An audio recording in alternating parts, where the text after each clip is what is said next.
The TLX was redesigned in 2021, and for 2023 there aren't very many changes.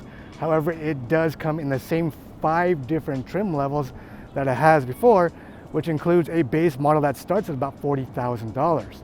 The car I have here is a range-topping, sportier Type S. It starts about $55,000, comes with a more potent engine, a all-wheel drive drivetrain, and an adaptive suspension. So the question here today is the TLX Type S really worth the $15,000 difference over the base model? Let's take a closer look at it and find out. So obviously the main draw of the TLX Type S is what sits under the hood. What you're looking at here is a turbocharged 3-liter 6-cylinder engine, which is much bigger than the turbocharged 2-liter that comes in the base model. This engine puts out 355 horsepower and 354 pound-feet of torque. That's over 80 more horsepower than the base model. And the cool thing is, this also has super handling all-wheel drive, which vectors torque between the wheels, which gives you better cornering abilities. Both engines are mated to a 10-speed automatic transmission that can be controlled with paddle shifters behind the steering wheel. Sorry, a manual transmission is not available, but considering how sporty this car is, I don't think you're gonna care.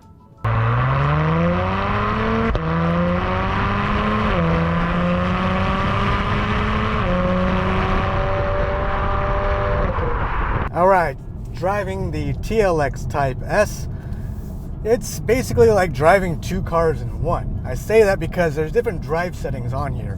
When you put it in comfort or normal mode, the adaptive suspension softens up, the steering feels a lot lighter, the car is easy to maneuver, and really it just drives like a regular mid-size sedan like you're probably used to. Now when you put into Sport or Sport Plus modes, the dampers stiffen up, the steering gets sharper, the throttle gets more responsive, and it's a lot more fun to drive. So you basically have 2 cars in one, which is actually a lot of fun. Now, you get different drive settings in the base TLX as well, but of course, again, with the upgraded powertrain, this car just feels a lot better, to be honest. Otherwise, it's actually really quiet in here. Now, I am detecting a good amount of road noise from the 20-inch wheels, but that's pretty much what you would expect, especially when you have sticky Michelin tires like you do on this car. Otherwise, the car is very sporty to drive, it's comfortable, it's really nice, the visibility is great, and it's easy to park as well. My only gripe is that it only comes with a rear view camera and not a surround view monitor, but all is forgiven because it does have front and rear parking sensors as well. Now, the only other thing that I don't like, again, other than the true touchpad, which can be cumbersome to use while you're driving, is the fact that you don't have wireless Apple CarPlay and Android Auto, which gets kind of annoying because I can't just get in the car and go. I have to plug in my phone, which is first world problems, I know.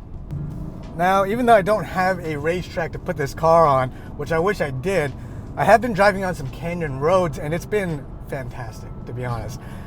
It takes turns so nice, so quick. You can feel all the wheels, where the wheels are turning, and you can feel that super handling all-wheel drive system kick in, especially when you really pitch it in at speed. Definitely no complaints there. But again, when it comes to highway driving, perfectly fine. And as far as gas mileage goes, I've been averaging about 19.5 miles per gallon. In the base TLX, you can probably look at high 20s to even 30 miles per gallon. So if you really need fuel efficiency, then that's the model to get. All right, for a little interior tour of the TLX Type S. First, you have a half digital, half analog display here, where in the center screen, you can display different information for the driver, including tire pressure, speed, gas mileage, things like that. You also have the safety features, which is part of the Acura Watch system. It's the adaptive cruise control, lane keep assist, and things like that.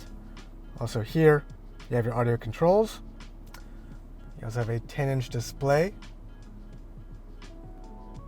your HVAC controls, the push-button shifter controls, and Acura's True Touch Pad, which comes with a nice hand rest over here, and also a wireless charging dock.